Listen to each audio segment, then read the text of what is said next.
त्यांच्या सानिध्यामध्ये गेलो, त्यांच्या त्या पदयात्रेमध्ये गेलो, तर तुम्हाला सुद्धा म्हणतात माऊली उन्नस घ्या, थोडे काय देऊ, केळी, संत्री, मोसंबी, शेक, दसमी, झपाटी, पुरी, पोळी मिळते का ना? पोळी पदयात्रे काय मिळत काय नाही. अरे ट्रकाच्या ट्रकावर उभा लागतात. मग माऊली म्हणतात त्यांच्या नावावर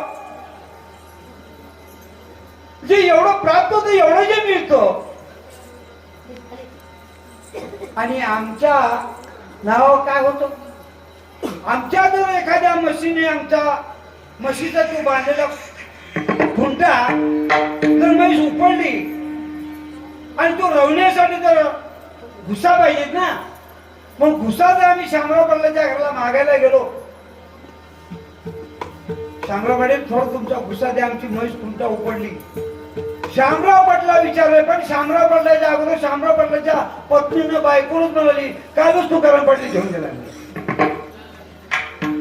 पण मागाय जाणाऱ्याला भुसा मधल्या घरात तो अंधारामध्ये कोणत्यात उभा आहे हे मागाय जाणाऱ्याला दिसून आलंय, पण आता कालच मागून नेले म्हणल्यावर याला काय बोलता येते का? बोलता येत नाही. याचा अर्थ आम्हाला एक म्हशीचा खुंटा रवायला भुसा मिळत नाही.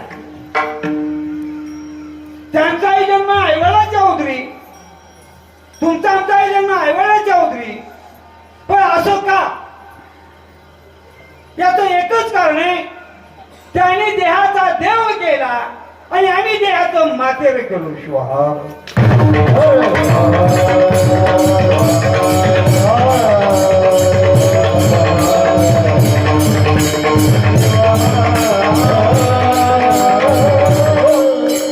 म्हणून शिवदास माऊली म्हणतात की ज्या देहाचा देव करता येतो, देहाचा देव करता येतो असा देह मला प्राप्त झाला, असा देह मला मिळाला. मग हा मला प्राप्त झालेला देह मला कशाने प्राप्त झाला? माऊली म्हणतात मला तो हा नरदेह, महालाभाचा देह, देहाचा देव करता येतो हा देह जो मला प्राप्त झाला, तो कशाने प्राप्त झाला? प्राप्त झाला प्रारब्धे. पुढच्या तुकड्यामध्ये सांगा की माझ्या प्रारब्धाने तो मला हा महालाभाचा हा देह मला प्राप्त झाला.